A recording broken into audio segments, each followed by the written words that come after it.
ఈ క్రమంలోనే జనసేన పార్టీ మరింత స్పీడ్ పెంచింది. వరుసగా జిల్లాలో పర్యటిస్తూ ఎన్నికల ప్రచారం నిర్వహిస్తున్నారు పవన్ కళ్యాణ్. బహిరంగ సభల్లో పాల్గొని పార్టీ శ్రేణులను ఉద్దేశించి ప్రసంగిస్తున్నారు. గెలుపే లక్ష్యంగా వ్యూహాలు రచిస్తూ పార్టీ శ్రేణులను ఉత్తేజపరుస్తున్నారు.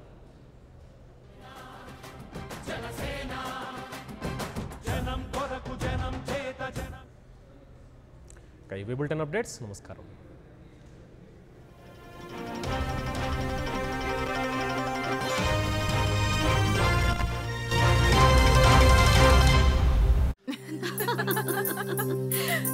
కూతుర్ని డెలివరీకి తీసుకొచ్చాం. మన దగ్గర డబ్బు లేదు. అలాంటి ప్రభావం చూపే అవకాశం ఉంటుంది. బీఎస్పీతో కావచ్చు, సిపిఐ, సిపిఎం వామపక్షాలు ఇవన్నీ కలిసి ఒక పెద్ద కూటమిలాగా ముందుకెళ్తున్నాయి కదా. అంటే ఇక్కడ రెండు అంశాలండి. పవన్ కళ్యాణ్ గారు గత 2-3 సంవత్సరాల నుంచి ఆంధ్రప్రదేశ్ రాష్ట్రం కోసం ఆ ప్రజల సమస్యలపైన పోరాడినటువంటి తీరు కానీ, గతంలో కంటే మళ్ళంటి వాళ్ళే మాట్లాడాము. సినిమాలు వేరు, రాజకీయాలు వేరు. సినిమాల్లాగా అప్పుడప్పుడు వచ్చిపోతే కుదరదు, రాజకీయాలు బాగా దగ్గరగా ఉండి ప్రజల్లో ఉండి చేయాలని చెప్పి మళ్ళంటి వాళ్ళే మాట్లాడుతూ వచ్చాము. ఆయన కూడా గత 2 సంవత్సరాల నుంచి వాస్తవానికి చాలా దగ్గరగా ప్రజలకు దగ్గరగా ఉంటూ ఆయా ప్రాంతాల్లో, వెనుకబడ్డటువంటి ప్రాంతాల్లో సమస్యలను కూడా తెరపైకి తీసుకొస్తూ ముందుకెళ్ళి పోరాటాలు చేసినటువంటి పరిస్థితి మనం చూసాము.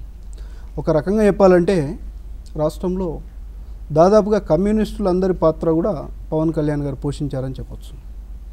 అలాంటి కమ్యూనిస్టులతో కలిసి కొంత పోరాటాలు చేసినటువంటి తీరు కానీ, వాళ్ళు వీళ్ళు కలిసిపోయినటువంటిది చూస్తే సరే, వాళ్ళకు చెరొక 7 సీట్లు 14 సీట్లు ఇచ్చిన దానిలో వీళ్ళకు 140 పోటీ చేసిన దానిలో తప్పేం లేదు. కానీ బీఎస్పీకి కేటాయిస్తున్నటువంటి సీట్ల విషయం చూసే వరకు మరి వాళ్ళకు ఎలాంటి అవగాహన, ఎలా ఏంటనేది, ఒక జాతీయ స్థాయిలో వాళ్ళకు పార్టీ ఉండాలనేటటువంటి నేపథ్యంలో కొంత ఓటింగ్ శాతం దేశవ్యాప్తంగా తీసుకున్నప్పుడు వాళ్ళకి పెరగాల్సినటువంటి అవసరం ఉంటుంది. కాబట్టి బీఎస్పీ వాళ్ళతోటి అలాంటి ఒప్పందం ప్రకారం వెళ్ళారా, ఆ స్థాయిలో బీఎస్పీ కమ్యూనిస్టుల కంటే భారీ స్థాయిలో బీఎస్పీ రాష్ట్రంలో, ఆంధ్రప్రదేశ్లో ఉందా అని ఆలోచన చేసినప్పుడు కనిపించదు, మనకు ఆ స్థాయిలో కనిపించదు బీఎస్పీ.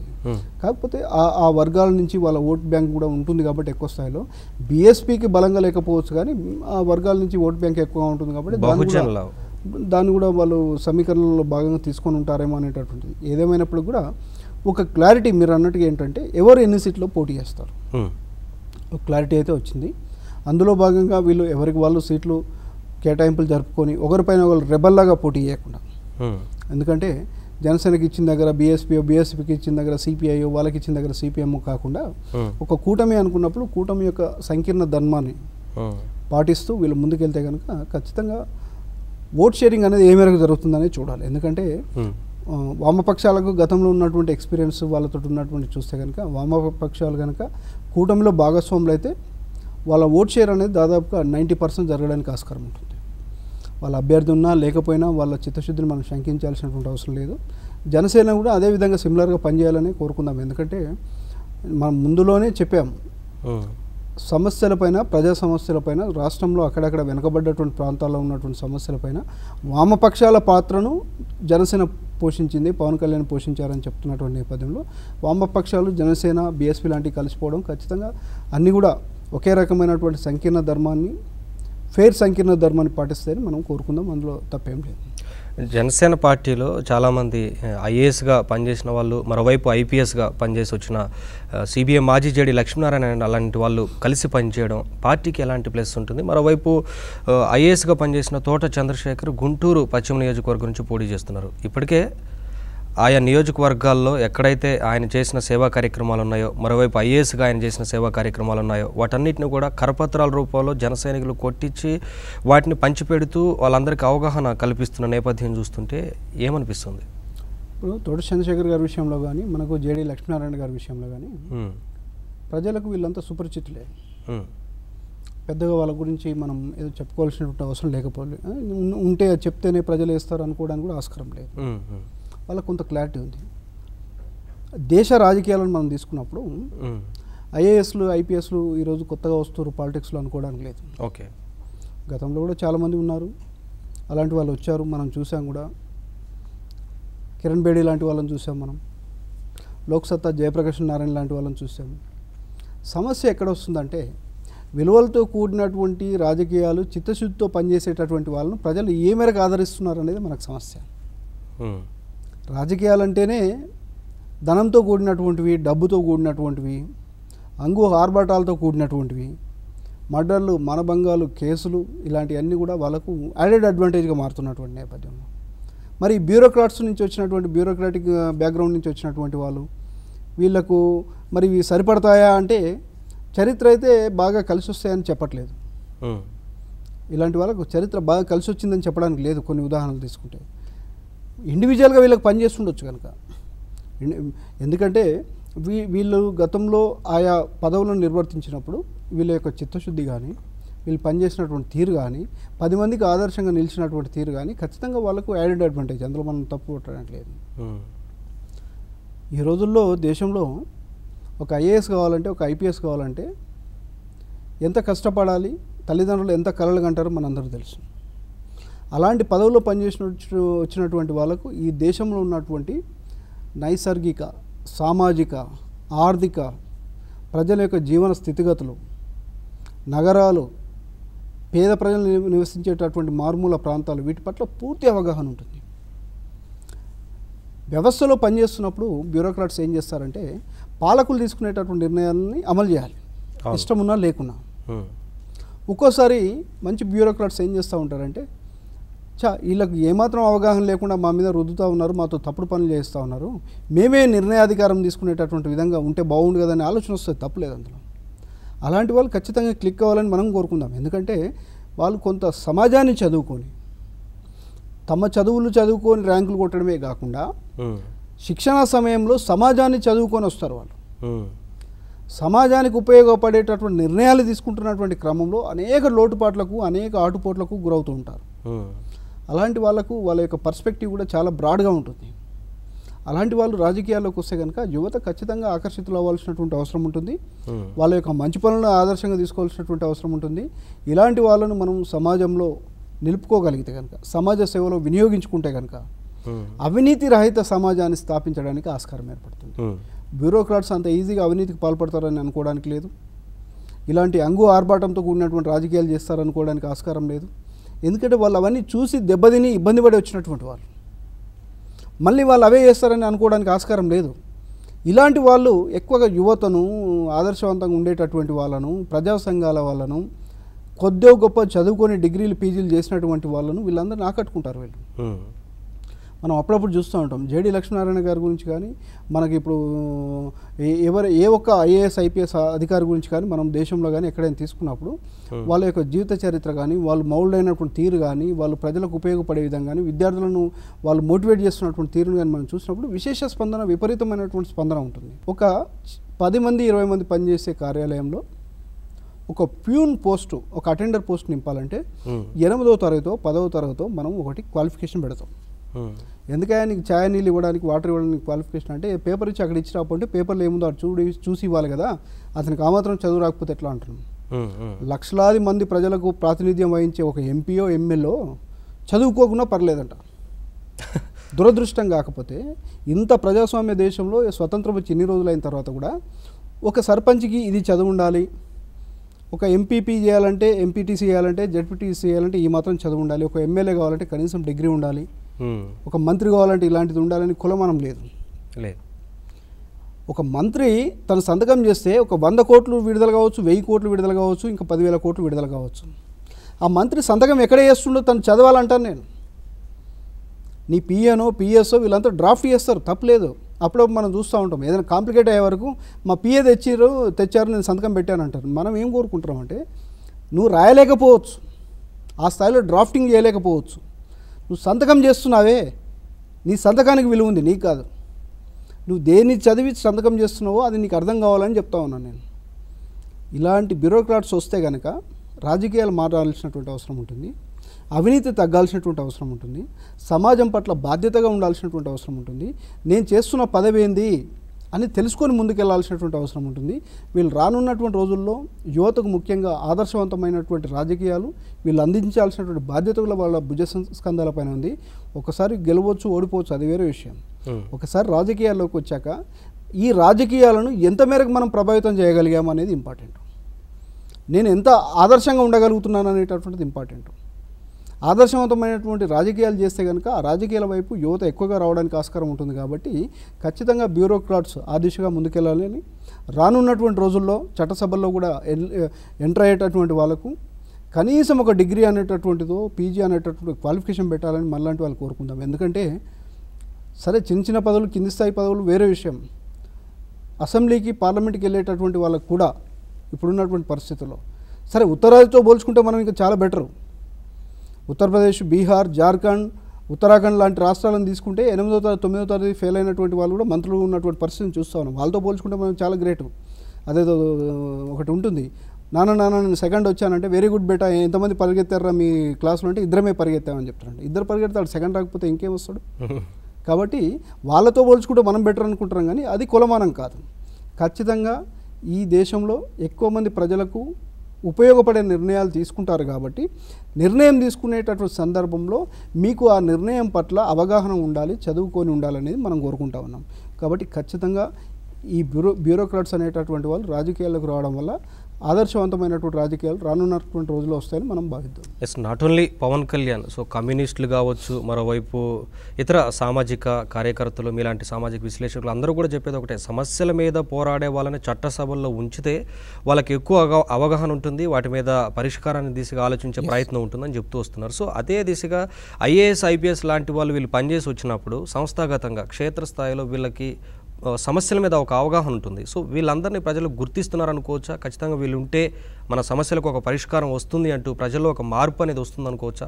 ముందుగా నవీన్ గారు, రాజకీయాలు అనగానే ఒక విధమైనటువంటి బ్రాండ్ పడిపోయింది.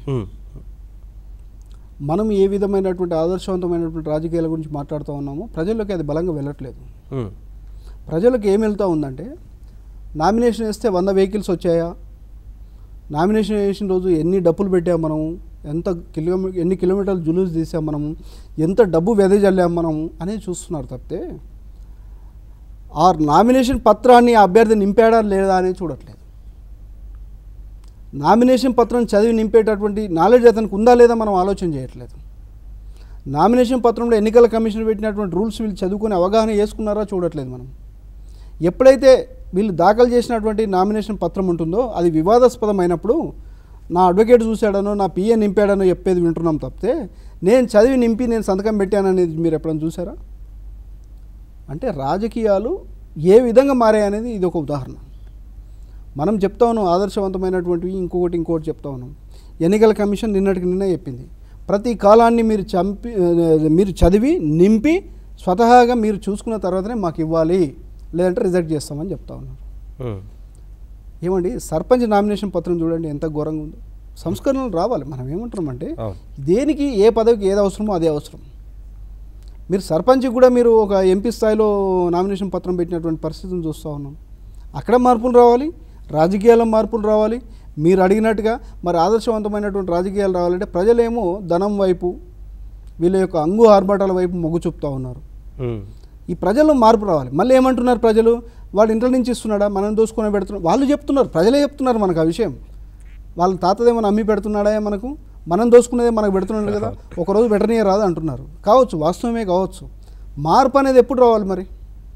ఇదిగో ఇలాంటి బ్యూరోక్రాట్స్, విజ్ఞావంతులు, విద్యావంతులు, ప్రజాక్షేత్రంలో పనిచేసి ప్రజా సమస్యలపైన పోరాడినటువంటి వాళ్ళు, ప్రజల పక్షాన సమస్యలపైన నిలబడ్డటువంటి వాళ్ళను మీరు ప్రతి దఫా 10-20 మందిని చట్టసభలకు పంపండి, పార్టీలు సచ్చినట్టు మీ బాటలోకి వస్తాయి, వడబోస్తారు. ఏమండి, పాత రాజకీయ నాయకులను ఎన్టీ రామారావు గారు తీసుకురాలేదు కదా. ఎన్టీ రామారావు గారు పార్టీ పెట్టినప్పుడు ఏం చేశారు? కొత్త నీరుని తీసుకొచ్చారు. ఆయా సామాజికంగా వెనకబడ్డటువంటి వాళ్ళని తీసుకొచ్చారు. అప్పటి వాళ్ళకు చట్టసభల్లో అడుగుపెట్టినటువంటి సామాజిక బాధ్యత కలిగినటువంటి నేపథ్యం ఉన్నటువంటి వాళ్ళని తీసుకొచ్చారు. అనేక కులాలు అప్పటి వరకు సభల్లోకి రానటువంటి వాళ్ళని పిక్ చేశారు. అలాంటి వాళ్ళని తీసుకొచ్చారు. కాబట్టి తర్వాత ఏం జరిగింది? ప్రతి పార్టీ కూడా మేము ఈ కులానికి ఇన్ని ఇచ్చాము, ఈ వర్గానికి ఇన్ని ఇచ్చామని చెప్పగలుగుతున్నారు తప్పితే అంతకుముందు లేదు కదా. కాబట్టి రానున్న రోజుల్లో ఇదిగో డిగ్రీ చదివిన వాళ్ళకి ఇంతమందికి ఇచ్చాం మేము, ఐఏఎస్లకు, మాజీ ఐఏఎస్లకు ఇంతమందికి ఇచ్చాం, ఐపీఎస్లకు ఇంతమందికి ఇచ్చాం. కులాలు కాదు మనకు కావాల్సినటువంటి, సామాజికంగా అది అనేది ఒక సమీకరణ మాత్రమే. అందులో కూడా డబ్బు అనేది పక్కన పెట్టండి. మీరు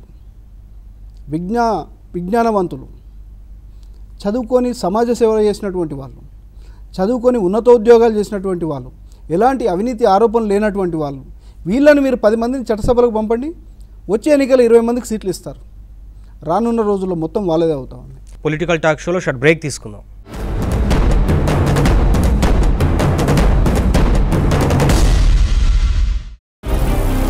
ప్రలోభాలకు లొంగకండి, ప్రభావాలకు లోనుగాకండి. మన నమ్మకమే మన ఓటు. ఓటుకు వెలకట్టేవాణ్ణి నిలదీద్దాం. నిజాయితీకే మనం ఓటేద్దాం.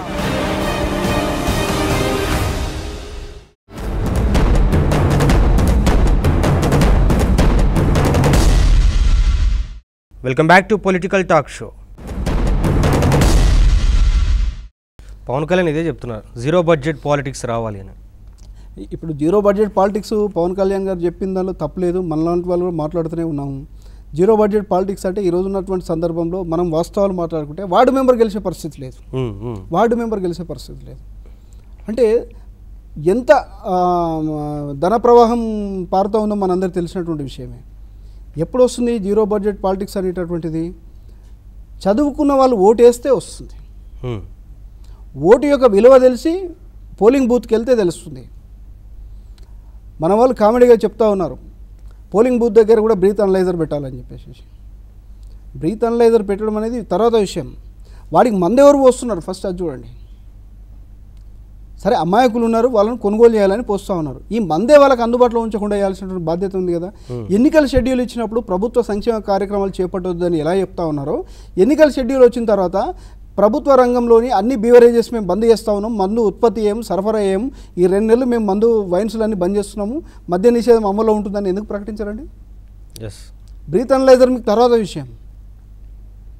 మీరు ఎన్నికల షెడ్యూల్ విడుదలైనప్పుడు ప్రభుత్వ మద్యాన్ని తయారు చేస్తున్నటువంటి సంస్థలు బీవరేజెస్ ఏమైతే ఉన్నాయో వాటన్నిటిని ఎందుకు మూసేయారు మీరు? ఈ పాయింట్ తీసుకోవాలి. ఇది ఎన్నికల పరిధిలోకి ఎందుకు తేరు మీరు? ఒక్కరోజు 2 రోజులు మీరు వైన్స్ బంద్ చేయమని చెప్తా ఉన్నారు. వారం రోజుల కిందనే స్టాక్ ఎక్కడ పెడుతున్నారో వాళ్ళకి తెలియదా? దొరకట్లేదా? మనకు తాగి రావట్లేదా? తిరగట్లేదా? పంచట్లేదా? గతంలో ఎలా ఉండేదంటే నవీన్ గారు, మీరు ఎక్కడ మద్యం పంచుతారో నేను పట్టుకుందామని చూసేవాడిని, నేను ఎక్కడ పంచుతానో మీరు పట్టుకుందామని చూసేవాళ్ళు. ఇప్పుడు మన ఇద్దరం ఏమైపోయింది తెలుసా? నీది నువ్వు పంచుకో, నాది నేను పంచుకుంటా, మన ఇద్దరం పట్టుకొని కేసులు పెట్టుకోవద్దు, మనం పంచుదాము, మద్యం మత్తులో ప్రజలను ఉంచుదాము, ఓట్లు వేసుకుందాం అనేటటువంటి పరిస్థితి కమిట్మెంట్కి వచ్చారు. మద్య తయారీని ఫస్ట్ నిషేధించాలి, మద్యపాన నిషేధాన్ని అమలు చేయాలి, ఎప్పుడు కనీసం ఎన్నికల షెడ్యూల్ నుంచైనా అమలు చేయాలి. వాటిని పక్కన పెట్టి బ్రీత్ అనలైజర్ పెట్టమంటారు ఏంటి? నాకు అర్థం కాదు.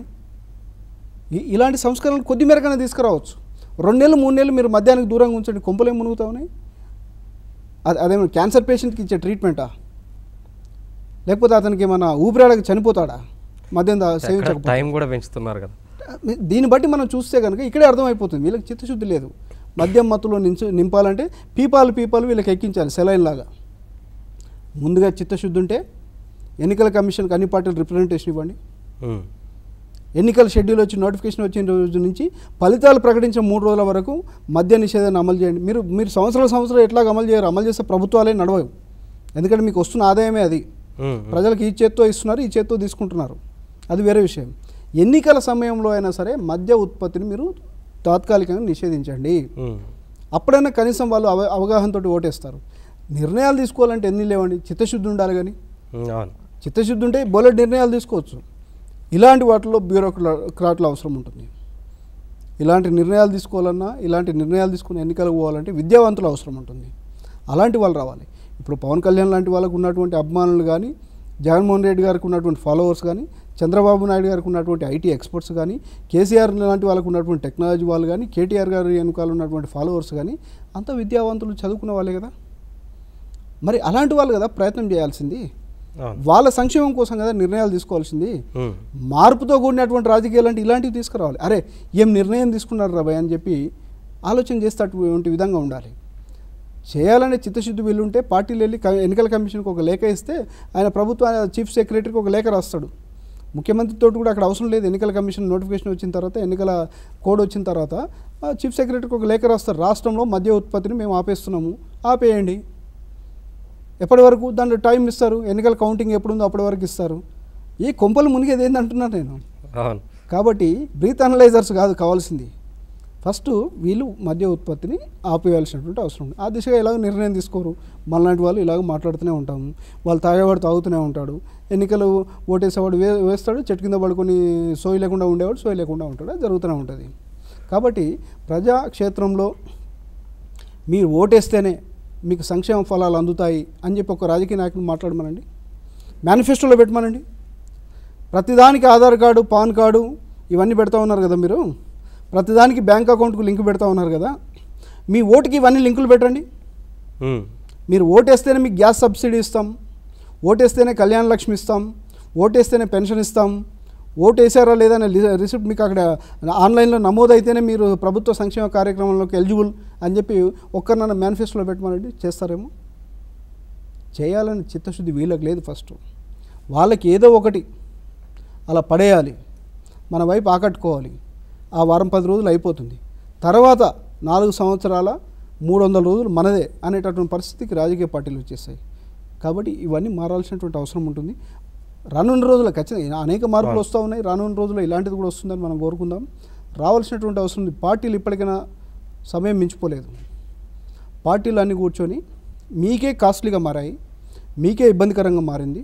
మద్యపాన నిషేధాన్ని ఎన్నికల సమయంలో అయినా అమలు చేస్తే కనుక ఖచ్చితంగా ఖర్చును సగానికి సగం తగ్గించడానికి ఆస్కారం ఉంటుంది. వైపు జాతీయ స్థాయిలో బీజేపీకి కానీ కాంగ్రెస్కి కానీ సరైన మెజారిటీ రాదంటూ ఇప్పటికే ముఖ్యమంత్రి కేసీఆర్ చెప్తూ వస్తున్నారు. సో ఖచ్చితంగా ఫెడరల్ ఫ్రంటే దేశంలో కీలక పాత్ర పోషించబోతోంది, మాతో చాలామంది నేతలు టచ్లో ఉన్నారంటూ కూడా మరో మీటింగ్లో కేటీఆర్ కూడా చెప్తూ వచ్చారు. సో ఎలా ఉంటుంది, నిజంగానే ఫెడరల్ ఫ్రంట్ కీలక పాత్ర పోషించే అవకాశం ఉంటుందా జాతీయ స్థాయిలో? ఒకటి మాత్రం వాస్తవం, ప్రస్తుత పార్లమెంట్లో బీజేపీకి కానీ ఎన్డీఏ కూటమికి ఎన్ని స్థానాలు ఉన్నాయో అన్నీ రావడానికి ఆస్కారం అయితే కనిపించట్లేదు. కాంగ్రెస్ పార్టీ ఎంత ఘోరంగా ఉందో దాన్ని మించి కొంతమేరకు మెరుగుపడే అవకాశం ఉంది, కానీ పూర్తి స్థాయి మెజార్టీ వస్తుందా యూపీఏ అనడానికి కనిపించట్లేదు. ఆటోమేటిక్గా జరిగేది ఏంది, కాంగ్రెస్ పార్టీకి కానీ యూపీఏ కానీ కొన్ని సీట్లు పెరుగుతాయి, ఎన్డీఏ కానీ బీజేపీ కానీ కొన్ని సీట్లు తగ్గుతాయి. తగ్గేటటువంటి భారీగా కనపడుతుంది, పెరిగేటటువంటిది కొద్దిగా కనపడుతుంది. మిగిలిన అంతా ఎక్కడ పోయింది మరి? ఖచ్చితంగా ప్రాంతీయ పార్టీలకు సంబంధించినటువంటి సీట్లు పెరగడానికి ఆస్కారంగా అనిపిస్తుంది. రాజకీయాల్లో ఉన్నటువంటి ప్రతి నేత ఎన్నికలు రావాలి, ఎన్నికల్లో మేము ఎక్కువ సీట్లు గెలుపొందాలి, ప్రభుత్వ ఏర్పాట్లో మేమే కీలకం కావాలి. ప్రతి పార్టీ ఇదే చెప్తుంది. ఎప్పటి వరకు?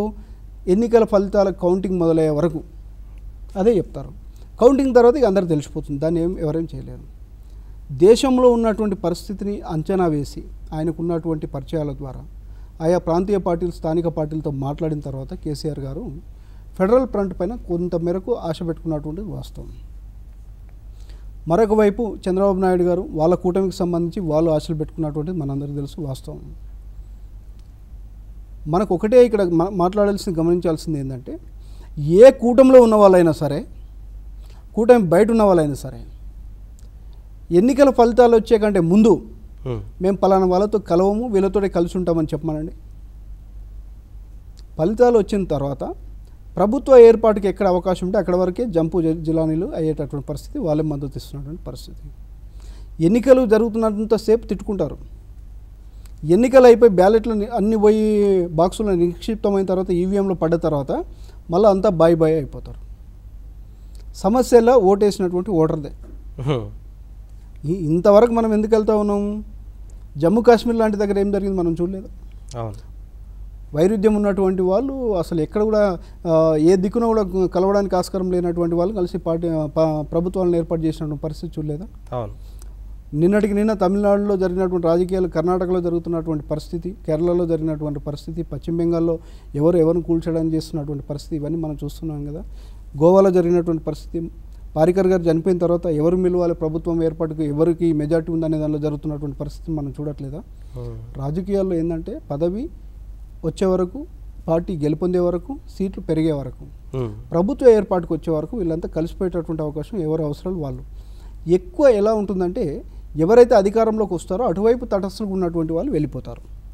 ఇప్పుడు ఏదైతే కూటమి అనుకుంటున్నారో, థర్డ్ ఫ్రంట్ అంటున్నారా, తృతీయ ఫ్రంట్ అంటున్నారా, లేకపోతే ఫెడరల్ ఫ్రంట్ అంటున్నారా, వీళ్ళు వీటిని మించి మేము ఎవరికి మద్దతు ఇవ్వమని చెప్పే పరిస్థితిలో ఉందా? లేదు. కాబట్టి బీజేపీ ఏతర కాంగ్రెస్ ఏతర ప్రభుత్వం ఈ దేశంలో ఏర్పడుతుందని అనుకోవడానికి ఆస్కారం ఉందా? బీజేపీ లేకుండా కాంగ్రెస్ లేకుండా ప్రభుత్వ ఏర్పాటు జరిగే పరిస్థితి మనకు కనిపించట్లేదు. వాళ్ళకన్నా మద్దతు ఇవ్వాలి, వాళ్ళకన్నా మద్దతు తీసుకునే పరిస్థితి కనిపిస్తుంది. వస్తే వీళ్ళకు సీట్లు గణనీయంగా పెరగవచ్చు కనుక, ఫెడరల్ ఫ్రంట్కు కానీ తృతీయ ఫ్రంట్కు కానీ సీట్ల సంఖ్య ప్రాంతీయ పార్టీలకు పెరగవచ్చు కనుక, కానీ ప్రభుత్వ ఏర్పాటుకు సరిపడా సీట్లు వస్తాయనుకోవడానికి ఆస్కారం లేదు. అలాంటప్పుడు ఖచ్చితంగా బీజేపీ అన్న మద్దతు ఇవ్వాలి, వీళ్ళకు కాంగ్రెస్ అన్న మద్దతు ఇవ్వాలి, లేదా వీళ్ళన్నా కాంగ్రెస్ కన్నా బీజేపీ కన్నా మద్దతు ఇవ్వాలి. కాంగ్రెస్ ఏతర బీజేపీ ఏతర అంటే వాళ్ళ అధికారంలో రాకుండా నిరోధించడమే కాదు, వాళ్ళ అధికారంలో రాకుండా నిరోధించడంతో పాటుగా స్వతహాగా వీళ్ళు ప్రభుత్వాన్ని ఏర్పాటు చేయాలి. మరి అలాంటి పరిస్థితి కనిపిస్తుందా? లేదు. కాకపోతే వీళ్ళందరి ఆశలు ఏంటంటే ప్రభుత్వ ఏర్పాట్లో మనం కీలకం కావాలి. ప్రభుత్వ ఏర్పాట్లో మనం కీలకమైతే, మనం కింగ్లం అయితే వాడిని వీడిని శాసించడం ఎందుకు, మనమే శాసించవచ్చు, మనకేం కావాలో శాసించవచ్చు. ఒక విధంగా రాష్ట్ర ప్రయోజనాలను దృష్టిలో పెట్టుకున్నప్పుడు ప్రాంతీయ పార్టీల పరంగా వీళ్ళు చెప్పేది కరెక్టే. అటు చంద్రబాబు నాయుడు గారు చెప్పినా కరెక్టే, ఇటు కేసీఆర్ గారు చెప్పినా కరెక్టే. ఎందుకంటే ప్రభుత్వ ఏర్పాట్లో నేనే కీలకమైతే నేను వాడి దగ్గర పోయి పలానా డబ్బు నాకు విడుదలయ్యి 10 కోట్లు విడుదలయ్యి ఒక ప్రాజెక్ట్ ఇవ్వు, దీనికి జాతీయ హోదా ఇవ్వు అని నేను అడగడం ఎందుకు, మేమే కీలకంగా ఉంటే అన్నీ తెచ్చుకుంటాం కదా ముక్కుపిండి అని చెప్పి వాళ్ళు ఆలోచన చేస్తున్నటువంటిది. మరి దేశంలో ఇలాంటి పరిస్థితి ఇప్పుడు ఉందా అంటే కొంతమేరకు అవకాశం ఉంది, గతంతో పోల్చుకుంటే కొంతమేరకు అవకాశం. ఒకవేళ ఈ దఫా కూడా బీజేపీకి కానీ యూపీఏకి కానీ, అటు ఎన్డీఏ కానీ ఇటు యూపీఏ కానీ పూర్తి స్థాయి మెజార్టీ వచ్చి, అంటే కాంగ్రెస్ కానీ మెజార్టీ వచ్చి ప్రభుత్వాలు ఏర్పాటు జరిగాయి అనుకోండి, ప్రాంతీయ పార్టీల యొక్క పరిస్థితి చాలా ఘోరంగా పడిపోయేటటువంటి అవకాశం ఉంటుంది. ఏమన్నా వాళ్ళు పుంజుకోవాలంటే, ఏమన్నా వాళ్ళు కలిసి ప్రభుత్వాలు ఏర్పాటు చేయాలనుకుంటే ఖచ్చితంగా ఇది శుభ పరిణామం. అయితే ఇక్కడ ఇంకొక సమస్య ఉంది. గతంలో మనం చూసాం 10-15 పార్టీలు కలిసి ప్రభుత్వాలు ఏర్పాటు చేసినప్పుడు ఒక విధమైనటువంటి ఇబ్బందికర పరిస్థితిని మనం చూసాం. ప్రభుత్వాలు నెలలు రోజులు నడిచినటువంటి పరిస్థితిని చూసాం. ఏ పరిస్థితి ఏర్పడప్పటికి కూడా మళ్ళాంటి అతిపెద్ద ప్రజాస్వామ్య దేశంలో మధ్యంతర ఎన్నికలు రావద్దని కోరుకోవాలి. ఇంత పెద్ద సువిశాల భారతదేశంలో ఇన్ని రాష్ట్రాలు, ఇన్ని కోట్ల మంది ప్రజలకు మళ్ళీ ఎన్నికలు పెట్టే పరిస్థితి వచ్చిందనుకోండి, ఈ దేశ ఆర్థిక వ్యవస్థ మొత్తం ఎక్కడికక్కడ కూలిపోయే ప్రమాదం ఉంటుంది. ఆర్థిక వ్యవస్థ చాలా ఘోరంగా దెబ్బతినే ప్రమాదం ఉంటుంది. ఖచ్చితంగా సుస్థిర ప్రభుత్వం రావాలని మనలాంటి వాళ్ళు కోరుకోవాలి. సుస్థిర ప్రభుత్వం అంటే ఒకరికే పూర్తి మెజార్టీ వస్తారా, కూటమిలో ఉన్నటువంటి వాళ్ళు ఏర్పాటు చేస్తారా, ఏదైనా జరగని ఈ ఎన్నికలు అనేది 5 సంవత్సరాలకే రావాలి తప్పితే 5 నెలలకు రాకూడదు. ఖచ్చితంగా 5 సంవత్సరాలు సుస్థిరంగా ఉండే ప్రభుత్వం రావాలి. ఆ దిశగా ప్రజలు ఎక్కడికక్కడ వాళ్ళకు ఉన్నటువంటి గొప్ప నాయకులను ఎన్నుకునేటటువంటి ప్రయత్నం చేస్తూ ఉంటారు. మీరు అడిగినట్టుగా రాష్ట్రాల విషయానికి వచ్చినప్పుడు కేంద్ర ఎన్నికలు వేరుగా ఉంటాయి, రాష్ట్రాలకు జరిగే ఎన్నికలు వేరుగా ఉంటాయి. ఆ రాష్ట్రంలో కేంద్ర పార్టీలుగా ఉన్నటువంటి వాళ్ళు, జాతీయ స్థాయిలో ఉన్నటువంటి పార్టీలు, వాళ్ళ ప్రభావం ఏ మేరకు ఉంది, వాళ్ళ ప్రజలు ఎంత నమ్ముతూ ఉన్నారు, ప్రాంతీయ పార్టీల వైపు ఏ మేరకు మొగ్గుతూ ఉన్నారని రానున్నటువంటి రోజుల్లో చూస్తాం. ఎందుకంటే ఇప్పటికే మనం చూస్తూ ఉన్నాం, ఇటీవల జరిగినటువంటి తెలంగాణ ఎన్నికల్లో చూసాం మనం, తర్వాత 3-4 రాష్ట్రాల్లో జరిగినటువంటి ఎన్నికల్లో చూసాం. 3 దఫాలుగా ప్రభుత్వం ఏర్పాటు చేసినటువంటి వాళ్ళు కూలిపోయి మళ్ళీ అసలు 2-3 సీట్లు ఉన్నటువంటి వాళ్ళు అధికారంలోకి వచ్చినటువంటి పరిస్థితిని చూసాం.